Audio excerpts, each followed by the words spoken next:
Hey, what's going on, guys? Today we are back with the WWF Magazine review video. So, as I said before, we are not going to be in order for absolutely everything, but I do have an absolute tonnage when it does come to these magazines. So, we will be relatively in order for a majority of them. Today, we are on April and May 1985. The last one we looked at, I believe, was, what was it? I believe it was December 84 slash January 85. So we obviously do skip a couple of months here. Now, when it does come to Hillbilly Jim, in all honesty, around September or so, 2021, when I started collecting the LJN Wrestling Superstar line, and I came across the name Hillbilly Jim, I did not recognize that name not one bit. It wasn't until I probably got on YouTube and I caught an episode of, I don't know, if it was like Saturday Night's Main Event or something, but there was an episode where, Hillbilly Jim and Vince McMahon, Bobby Heenan and Mr. Perfect, and they're all sitting around like this round table, and what was it? Randy Savage. He was on like the big screen, and he was talking about trying to find the perfect partner to try and tag team to square off against tag team champions Razor Ramon and Ric Flair. I guess at the time he was supposed to tag with the Ultimate Warrior, but I guess Ultimate Warrior was out of wrestling, was out of WWF at that time, so. And perfect partner, obviously, who better to tag team against Ric Flair than Mr. Perfect, who was, his manager for the longest time, right? So, manager, valet, what do you want to call it? So, manager. And, of course, Mr. Perfect is one of, obviously, the greatest wrestlers of all time, so it would only make sense. So, that scene, though, with them sitting around that table and Savage talking about that partner and Mr. Perfect kind of attacking Bobby Heenan, I remember that moment. Now, obviously, you need these refreshers. You need to go back and watch things to kind of have that light bulb moment. Otherwise, you would never in a million years, think about that otherwise. So, that kind of gave me a reference point for Hillbilly Jim. But April and May of 1985, in April of 85, I would have been about 2 months old. So 2 months old, I have no idea what's going on during this time period. I was a newborn. So obviously nothing in this part of wrestling would I've been familiar with. Look at this price range. Okay, that's $2.25 for a magazine in the U.S. Insane. And nowadays, people want, $30 for these magazines and $75 for a magazine. It's crazy. Out of the mountains into the ring, Hillbilly Jim becomes a folk hero. Crazy. All right, let's see what we got here. So, with many of these reviews, with these magazines, we're basically just checking out photographs for the most part as we kind of just flip through the pages. We're not going to go through, reading off a lot of pages or anything like that. Just going to see what really stands out. If anything really speaks to me, maybe I'll kind of bring it up, but Roddy Piper, the man you love to hate. Was that that's the pineapple event where Roddy Piper kind of cracked the pineapple over Jimmy Snuka's head. And then Jimmy Snuka kind of like went crazy and kind of chased him around the studio. And then Roddy Piper kind of locked himself behind some closed doors. I never get the year right, but I know it was kind of like early 2000s maybe 2008-ish, 2010, but I want to say 2008. And it was like a Royal Rumble match. And, obviously they bring back legends, for a lot of Royal Rumbles. And there was an event where, Jimmy Snuka goes back in the Royal Rumble. And probably a few guys later, Roddy Piper draws the next man up. And you just see Jimmy Snuka kind of look out into the distance and stare down Roddy Piper as he's getting ready to come down the aisle, and the fear in his eyes as he sees Roddy Piper. And I'm like, that is awesome. I mean, it's like 25 years later, and they're just kind of playing on that 1985 nostalgia, that fight between them, from the 1980s. I mean, it's like I said, it's 2008, 2010, and they're still feuding. And this right here, this is incredible graphics. I absolutely love this. Gotta got himself a little Angel Piper. That's awesome. This right here, this needs to be framed.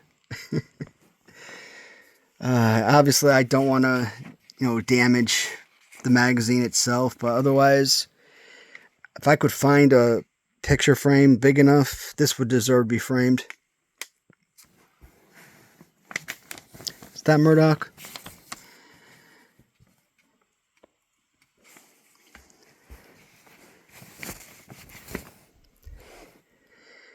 Man, I miss Roddy Piper.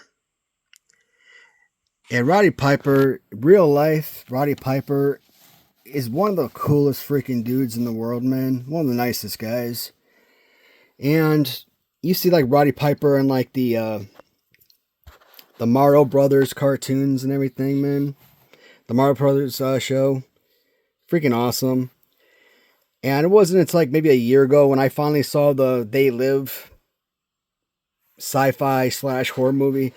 And for years, that's been like one of those movies, like a cult classic, and you would think that would be something that I should have seen a long time ago. And like, why a cult classic would I have not watched that movie? And involving Roddy Piper to boot, why would I not have seen that previously? But yeah, I just kept putting it off, and I just never watched it. And I finally watched it, and man, that movie kicked butt. There was another movie with Roddy Piper. My buddy Kirk recommended it to me. I talked about his channel a lot. Kirk's Corner on YouTube. Oh man, what's the movie called now? I just had it at the top of my tongue, and now it's gone. Something about Frogtown. Something of Frogtown. Oh man, I'm pretty sure if you type in Frogtown or Roddy Piper Frogtown, I'm pretty sure you can Google it. But that was a freaking awesome movie. For a low budget film and everything, that was pretty freaking awesome. And I'm pretty sure if you try and buy that movie on VHS nowadays, think about it, VHS tapes and a low budget sci-fi movie on VHS, that movie would probably sell for like $150 on eBay. How insane is that?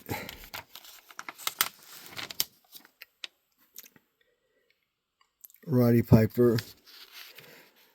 I remember people keep saying that Roddy Piper is nothing more than like a poke to the eyes kind of guy. But man, every time I try to watch this guy wrestle, I'm always looking for that poke to the eyes.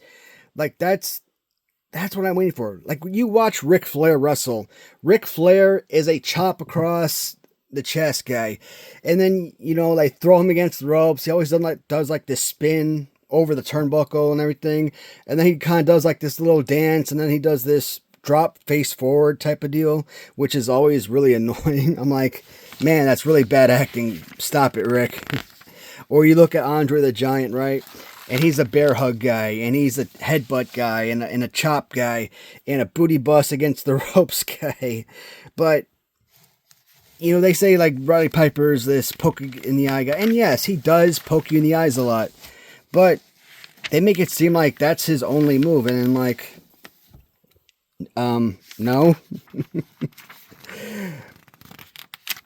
I mean, he does it a lot, but doesn't mean that's like all he does. Like, I look at Hulk Hogan right here. He's a rake across the back guy. But is that like all he does? You know, he has other moves, right?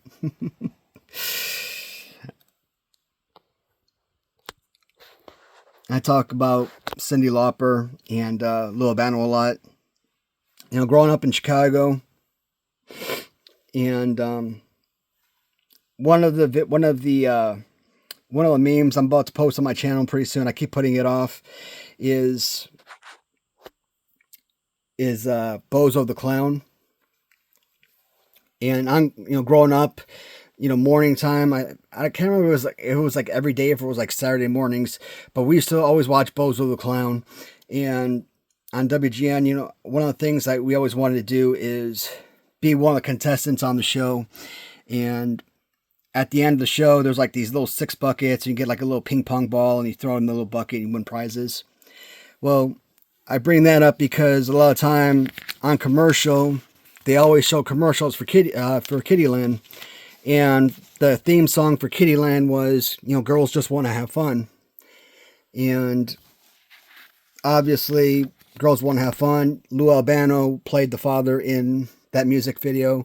So even though I didn't know Lou Albano, or I didn't watch Lou Albano in WWF, I always associated Lou Albano in that theme, in that music video, with WWF, with wrestling. So I'm telling you, I want this man's beard. I can never, like, my beard stops growing at about 3 or 4 months, and it's always like this Billy Goat type beard. So it only grows like right at the tip of my chin, and it grows downward, and it kind of stops growing after a few months. But like, it's patchy on the sides. On the side of my cheeks, my beard it has patches, but it never fills in like this.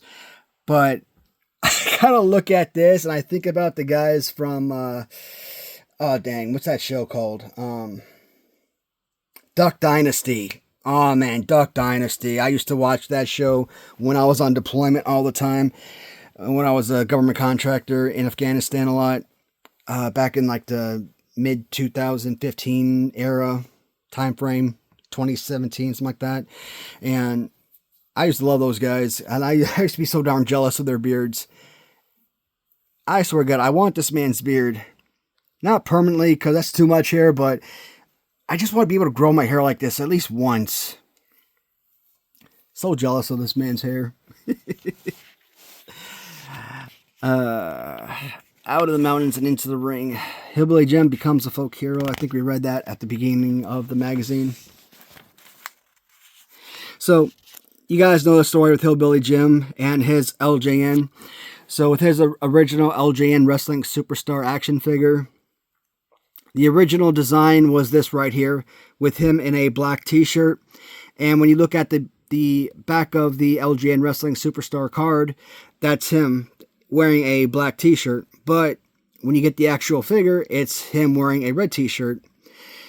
But you can actually get customs with, you know, a very simple customization with him in black shirt. And I've got quite a few well, not a few, I've got a couple black shirt customs myself. At some point, I might want to get like him without a t-shirt, because that's pretty cool. And there's actually a Hulk Hogan Gold's Gym variant with blue, like a Series 5 variation. Not a white shirt or red shirt, but an actual blue top. And I think that's pretty freaking awesome. I just saw that on Facebook. I can't remember who posted it, but that's, I guess, another prototype. And man, at some point, I'm going to do the LJN Wrestling Superstars. Probably at some point when I do as a replacement for my Hasbro Tuesdays. It'll be like my LJN Tuesdays or whatnot. And I'm going to talk about that as well. So that's going to be pretty awesome. Morocco does Hawaii. The Rock.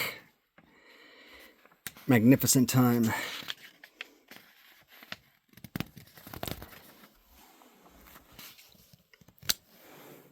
So I'd never remember Mr. Fuji, obviously. I mean, very, very vaguely do I remember him in the penguin suit. Obviously, when I think Mr. Fuji, I think about him coming down the aisle in like the Japanese garments as manager of Yokozuna.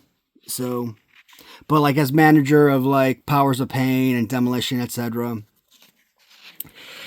But I more referred to him as like manager of Yokozuna. That's how I kind of remember him as most vividly.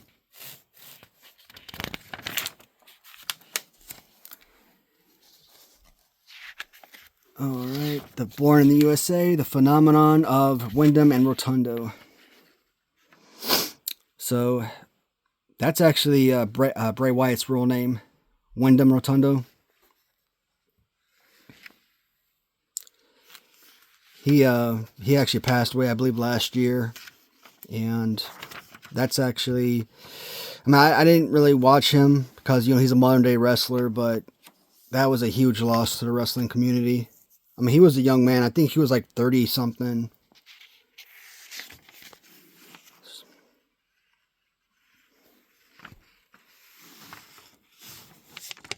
Bray Wyatt. I'm telling you, man, being a professional wrestler, I mean, very rarely do professional wrestlers actually live a full-length life. I mean, if you can make it to like age 70 and up, I mean, that's considered, you know, a nice full-on life.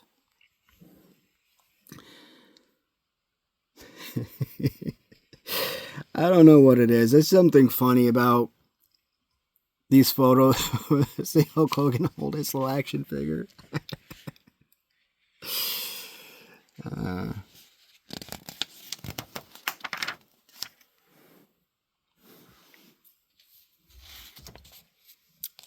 I mean,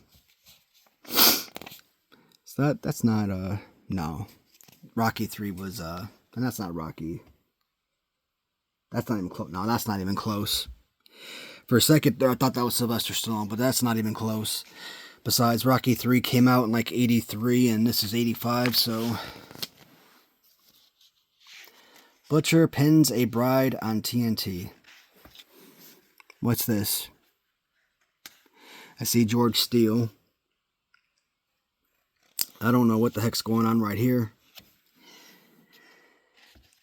I mean, to have been a kid during this time frame, man, this would have been... The 80s wrestling would have been so amazing. I am jealous to those kids who were actually old enough to actually have memories of the events during this time frame, because look at this stuff looks so amazing.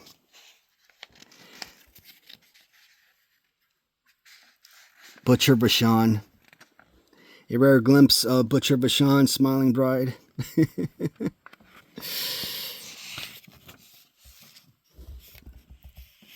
And then George Steele, green with envy.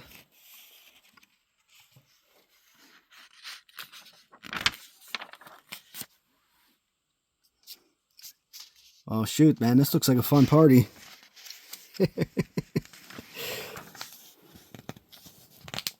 Meaner than a junkyard dog. Man, this is another fantastic picture.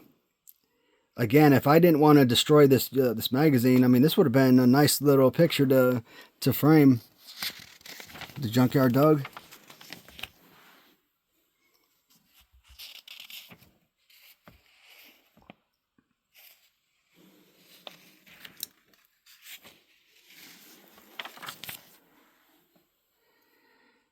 Was that Blackjack Mulligan?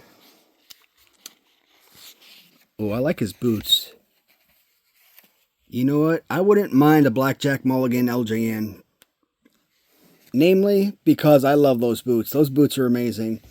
I'm telling you, you look at those boots, and then you look at like Dusty Rhodes and Magnum TA, or you look at like WCW Galoob Series 2 with Dustin Rhodes. I love those style boots, man. Those things are absolutely killer.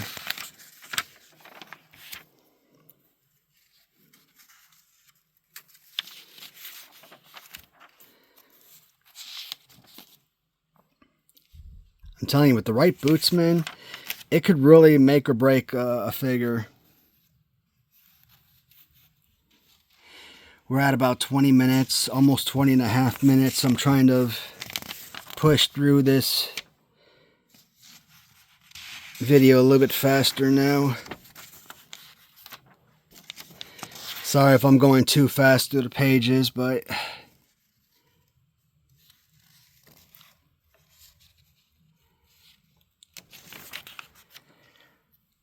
I really didn't want these review videos to be more than 20 minutes.